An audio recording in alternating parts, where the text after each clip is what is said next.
Okay, morning goods. Ayun na, nakaisip mo patato sa tuyang master. Makatato daw siya kay Phoenix. Tamang stencil siya, bang ako nag-aasikaso. Yan. Ngunit tamang rod na kami, colored na.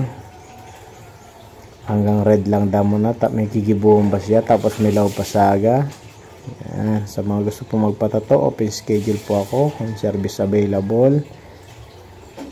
Sa mga gusto magpagibong design, taram lang po. O kaya magbisita rin sa tuyang shop. Tagibo ang kimagay na design, susendo lang talaga. Warang kaparehas. Yan. Rod na bagay na yun. Tamang kurulugan na yun eh. Yan, yan na. Dali na matapos sa pula. Ganyan lang daw muna, saka na sa ibang kulay.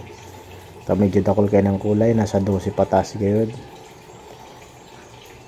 Tamang linig-linig na kita. 1/4 lang kasi ang likod, ang lining. Yun na finish product sa ito yung first session. Sa mga gusto patato, PM lang. Salamat, bye bye.